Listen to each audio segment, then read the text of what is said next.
Oh, okay. I mean, that was a pretty good triple header. Maybe the middle game wasn't so good, but all the games were competitive. All of them were great. Let's put it this way. Yeah, two of the games, they were pretty important. I don't know, maybe a 33-point comeback. Either way, guys, here we go. Week 15. NFL work. Saturday Showdown recap starts right now. No timeouts remaining. They're going to set up the screen with Dalvin Cook and let him chew up the yards. Dalvin Cook! There he goes! Dalvin Cook is going to be caught up with blockers inside the 5.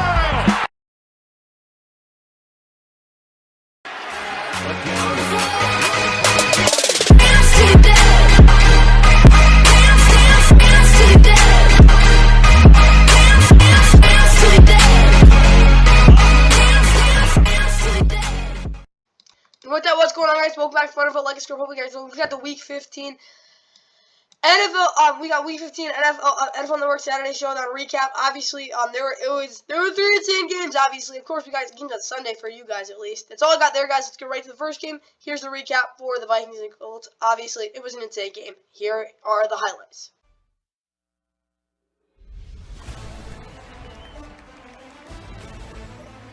What's better than some NFL football on a Saturday? And we've got our first of a triple header. Inside of 30 is 3 of 3. And make them 4 of 4. There's no real mentality of that. They know that there are days. Oh, we got a block here. Here comes Indianapolis on the special teams. They're going to take it in. JoJo Domac. Jefferson in motion. We'll see that a lot. And pitch it to Dalvin Cook on the outside. Good blocking. Look out for Dalvin Cook. Turn on the burners, young man, as he's tripped up at the 30. Get it right back to him with a stutter step. Cook just weaving his way through. Oh, ball comes out. Looking to throw. Lofton, Jackson, open and touchdown. Indianapolis right. Good from 26 already today. And McLaughlin from 28 is going to send it away to Dallas Flowers. Oh, they're going to throw it on a fake. And it's incomplete. Just to put his team up 23-0. And McLaughlin's kick is perfect. A dart intercepted, and it's going to be taken in for a touchdown. And McLaughlin's field goal from 27 makes it 33-zip. He should go in there yelling at his squad. You know what? Here's a deep shot. Wide open. KJ Osborne in stride. Osborne on his feet inside the 10. Third and goal. Cousins wide open. Perfectly delivered. KJ Osborne. 26, 28, 49, and 27. And now, from 50. A lot of motion for Cook. Fake it to him on the pitch. Hand it to him. It's a touchdown. Run it over to the blue tent. Cousins. Oh, yeah. Hobson. Instead, he's got Jefferson. Touchdown, Vikings. Gritty. Jefferson understands what's at stake. Cousins does as well as he loads it up and throws an interception. Play action for Cousins. Looking end zone open. Touchdown. North.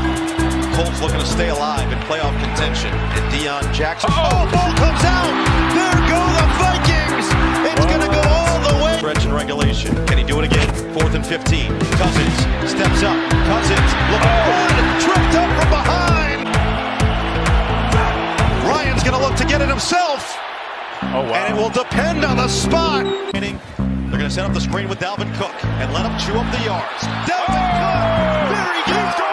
Dalvin Cook is going to be caught up with blockers inside the 5. Let's it go. T.J. Hawkinson, we are tied. Timeout for a potential field goal attempt. Cousins lets it fly. It's caught. And the kick is good. It's a winner at U.S. Bank Stadium, and the Vikings. And in Minnesota, the Vikings, well, yeah, maybe just pulled out the greatest comeback in NFL history in terms of the amount of points. It was 33-point comeback. They're down 33-0 at the half. Colts, oh, yeah, I don't know what else to say. They sucked offensively the whole game. That's really the reason they lost. Defensively, of course, they imploded in the second half. But their offense just didn't suck the whole game. They would have won by 40, like literally would have. But obviously, greatest comeback in NFL history. Crazy game, 39-36 win for The Vikings, of course, in overtime. They're now 11-3. They clinch first spot in the NFC North, and the Colts fought a 4-9-1. I don't know what to say there. Matt Ryan, 1933, 181, 82, and a touchdown. I mean, he was just so pedestrian, just like bad. I don't know what else to say. They didn't run the ball well whatsoever, though. Michael Pittman Jr. wasn't really getting open in terms of separation, but he did have 10 for 60. Jalen Woods scored 1 catch for 36 yards, and Deion Johnson had their only touchdown. Defensively now, Bobby Okereke had 6 tackles. Jair Franklin also had 6 tackles. Stephon Gilmore had 6 tackles. He actually played pretty well. Quiddy Pay had a sack. Dale Odiegbo had 2 sacks. Julian Blackman, of course, was the interception. He didn't say anything with the right top. Of course, Julian Blackman was the pick 6. They had 3, 4, 5, 6, 7 sacks. And it wasn't like they weren't getting pressure. Chase McLaughlin hit 5 field goals. For the Vikings now, Kirk Cousins, 460 yards. That's insane. 4 touchdowns, 2 interceptions on 34 completions, 54 attempts. Dalvin Cook, 17 for 95 on the ground. He was really good, but even more impactful in the receiving game with 4 for 95 and a touchdown as well. Adam Thielen also had a touchdown. Justin Jefferson, 12 for 123, a touchdown. Continues his journey towards letting their being the first receiver ever to hit 2,000 receiving yards. Probably not going to happen, but maybe it will. K. Johnson, 10 for 157, also a touchdown. Had his best career game. Defensively, Eric Hendricks was not great, but he did have a sack. I'll say that, though. Daniel Hunter had fantastic 1.5 sacks. Defensively, they were just really good the whole game, being completely honest with you. But the Colts and their offense finally came to life in the second half. They had 518 total yards. 33 minutes possession. They had 1-3 turnover ratio is not good. Of course, they had a block punt touchdown as well. They were awful in the first half. 7 sacks allowed as well. It's not great. But again, all you need is heart and momentum. And what happened, that's exactly what they got. And they ended up winning. Let's get right to the Colts keys of the game grade. Colts offense. Okay, John Taylor did not play, so that isn't good, and Alex Pierce didn't get the ball enough. I mean, offensively, I have to give them 5 minuses. Like, they literally sucked. I mean, the only thing they didn't do is not blow it in the first half, and even then, they still sucked. Colts defense, 120 minutes possession, no. I mean, they were really good in the first half, but then they imploded. I think they ran out of gas as well. It wasn't entirely on them, but there's no way I'm not giving them 5 minuses. The Colts, I get it was so good in the first half. That's the reason that I'm not giving them like 10 minuses. But that was the worst. Oh, it was so bad. Now let's get over to see that guy made the comeback here, the Vikings. And for Minnesota, 20+ first downs. They didn't get that. Maybe they didn't. They didn't get that though. 47 minutes possession, not even close. Dalvin Cook did get the ball a lot. Same with Justin Jefferson. They schemed a lot of good routes. But I will say Vikings offense, they really just showed a lot of resilience. I know it was really sloppy. I was plugging 5 pluses though. When you can do that, you're just a very, very good team. Vikings defense, 120 points against, no. They were actually very, very good. They were better than their offense. I'll give them 7 pluses. You know, I'll actually give them 8. That was their best performance of the year for sure. They play like that against any other team. That's not the way they are because their offense won't be that bad in the first half. Again this season. That's all I got for this one, guys. I know it's kind of short analysis, but it's literally what it was. There's no, like, there's literally, like, the simple answer is the reason. The Colts offense sucked the whole game, and they really kept it didn't even, like, they were getting blown out, but the Vikings offense, they just caught fire, and that's what happened. Yeah, really, that's what all it was. Now let's get to old-fashioned AFC North Showdown. Here's the Ravens and Browns. Yeah, it was literally the definition of the AFC North, to say the least. Day going into tonight in Cleveland, Ohio. In other words, under a slate sky. A perfect evening for Ravens and Browns right here on Edwards has it, running left. He's got some room, and he's got room to run. And it's Edwards. But it's Ricard getting the carry. And he got it. Tucker. It's good. One off of Amari Cooper. Going fast again. Watson flips this one out to Njoku. Who links inside the 5. Or chip shot.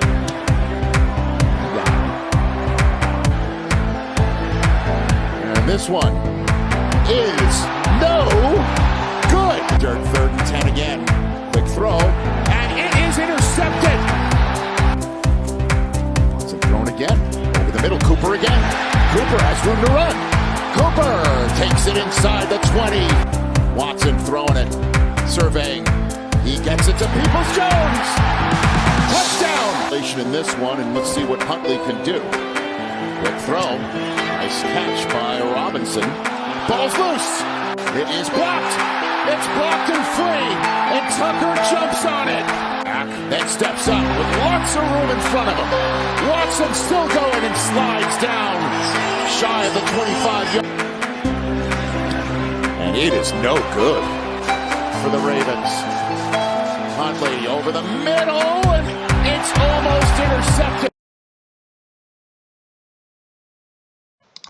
And in Cleveland, the Browns, they won. I'll just say that they won 13-3 over the Ravens, who offensively, I mean, other than the first time, they were almost as bad as they could get. And Mbappe just got a hat trick. Oh yeah, I'm just watching the World Cup. But yeah, Ravens 9-5. Okay, yeah, they're there. Like that's what happened. But Tyler Huntley though, 17 of 30, 138, and an interception. In all seriousness. He was pretty bad. I mean, he was really indecisive. It looked like he had no pocket awareness whatsoever, and he just looked awful. He got overwhelmed on a lot of the plays. I wasn't saying Greg Roman helped him at all, but he did not play well. The running game, though, was fantastic. They just didn't really do it a lot because they were down by a lot, or 10 points, but they just did not run the ball enough. But they ran the ball really well. Mark Andrews, 3 for 31, was their leading receiver. I mean, that just tells you everything. Like, really nothing going into the passing game. Roquan Smith, in all seriousness, I do think he played pretty well. Of course, he had some bad tackling attempts, but other than that, he was pretty good. Hamilton had a sack. Martin Humphrey was pretty atrocious in my opinion, and obviously, Brett Urban had his first sack of the season. Good for him. And Odafe Oweh also pitched in will have a sack. Justin Tucker, of course, he missed that one field goal, then got the other one blocked. It's been his worst game in a long time, to say the least.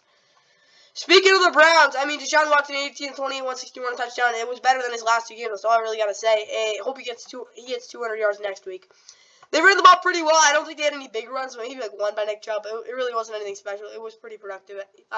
Either way, though, Amari Cooper, 458, played like a number one. Donovan Peoples-Jones had the only touchdown of the game. Again, it was a defensive game.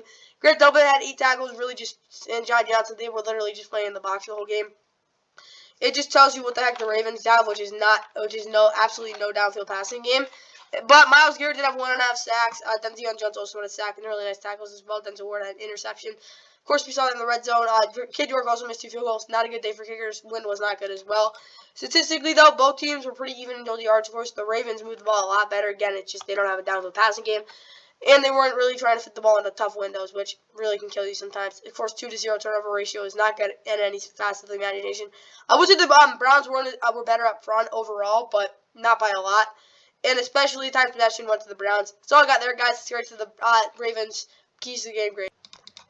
And for these Ravens offense, they did run. They just didn't do it running enough. I really don't think so. And the turnovers really were there. I do think offensively, the passing game, I don't think that was really the problem. I get there was 2 bad turnovers. They got to run the ball more. I get like, oh, you're down, blah, blah, blah.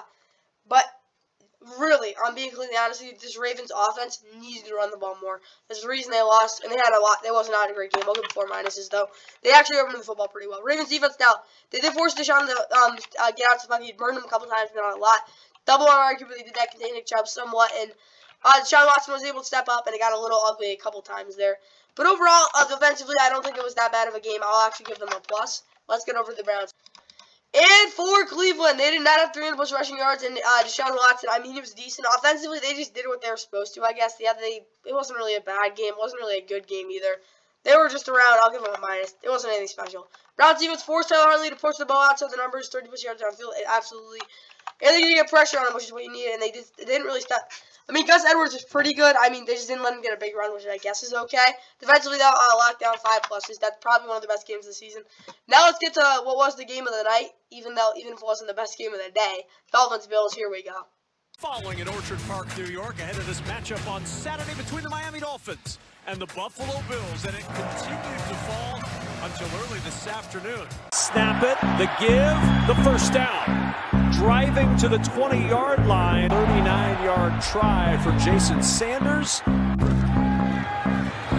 Play action, Josh Allen open over the middle. It's Dawson Knox into Miami territory, rumbling down the sideline.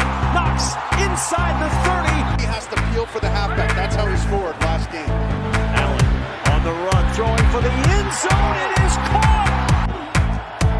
On first down, it's Mostert with a carry again. Shetty tackles Mostert down the sideline. He's got speed, and Mostert still on his feet, dragging. Second and goal. Allen, short toss. Hines with the catch. Hops in for 6. Looking deep. Waddle is there. He's got it. And Miami down to the 35 of Buffalo.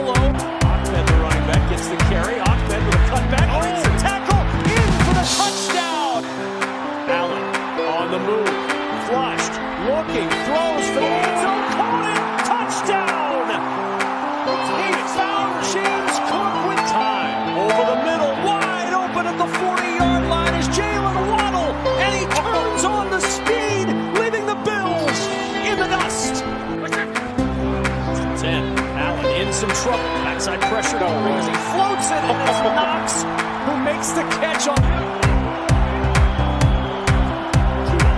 Looking for the end zone. Got a man open. It's Tyreek Hill for the touchdown. Kick on the way, and the kick makes it an 8-point. And Allen on the keep.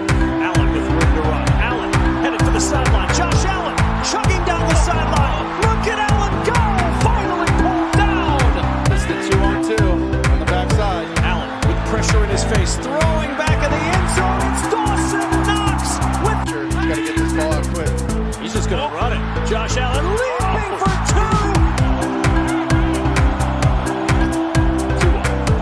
2. Lobbing it up, and a leaping grab is made by Cedric Wilson. It's a Singletary again. Cutback Singletary goes down. He makes this. Good snap. Good hold. Good kick.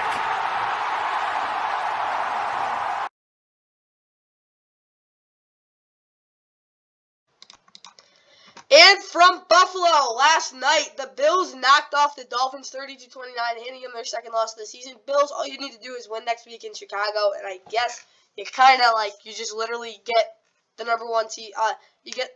Maybe number one seed in the AFC. You get the division crown, which I think they'll be able to get. Huge win for them, though. Dolphins 3 straight losses, but the real problem with them, I get their offense. Their offense finally stepped it up. Their defense just stunk. They've stunk the past couple of weeks. They're going to have to start playing a lot more conservative. That's all I got to say. But I think the Dolphins are okay. It was a really great game overall. 17-30, 234, 2 touchdowns. Wasn't exactly decisive or anything, but he was good when he saw what he wanted, and he really took it. They ran the ball better than they have the whole season, which is really good. They could have ran the ball even more, though. Jalen Waddle, 3 for 114 touchdown. He was basically their whole offense in the third quarter.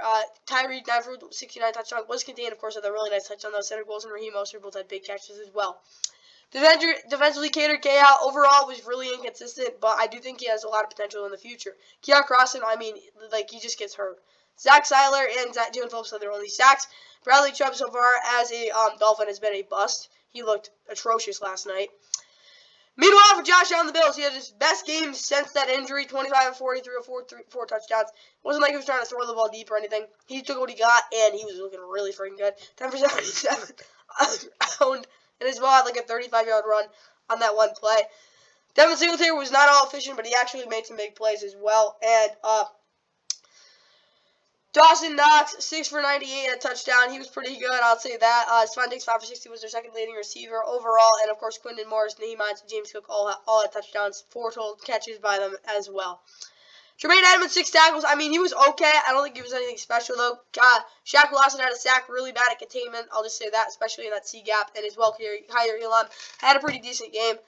And then, of course, we look at the statistics. Both teams had over 400 yards, which is pretty good. Bills were just better in terms of passing game. Rushing games were pretty even overall, though. The Dolphins were better, but it looked pretty even. Time possession pretty much even. Of course, the Bills had that one fumble lost. And but overall, it was just a really freaking even game, and the fact the Bills got the ball at the end was really the difference. Starting out with the Dolphins offense, Tua's going to have to hit throws to the strong side of the field. He was able to. 200-plus rushing yards. They got close to that, and they did have that they had that 1 3 and out, which is really sad. Offensively, though, I will give them 4 pluses. That was a big bounce back game. I'm really pleasantly surprised with how they played. Dolphins defense, they did blitz Josh. It didn't work on him. He didn't have to throw deep because you were just leaving the crap underneath open. And Xavier Howard was pretty good on Stephon Diggs. Overall, though, I do not think his defense did well whatsoever. I have to give them 6 minuses, I think. I think they could have played a lot better than they did, especially in those conditions. The fact that Bradley Chubb can't get the quarterback, he's your guy, it really sucks. Let's now get over the Bills. And wrapping up this Bills video with the Bills, what it's called, Keys to the Game Grade here in Week 15. Bills did score 30-plus points, and they will win. What did I say? They scored 30-plus points. What happened? They won. Offensively, I will give them 5 pluses. They guaranteed themselves a playoff spot right there. They were fantastic. Bills defense forced Tua to throw to the intermediate and deep throws outside the numbers with the corners and linebackers playing inside technique. They actually surprisingly played outside technique, funneling them inside a couple times. It worked a little bit, but Tua was still pretty good.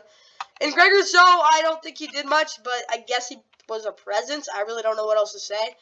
Bills defense, they were decent. I'll give them a plus, I guess. They weren't anything special, but they did come up in big situations. That's all I got for this video, guys. Hope you guys enjoyed this Week 15 or 2022 Week 15 NFL Network Saturday Showdown recap.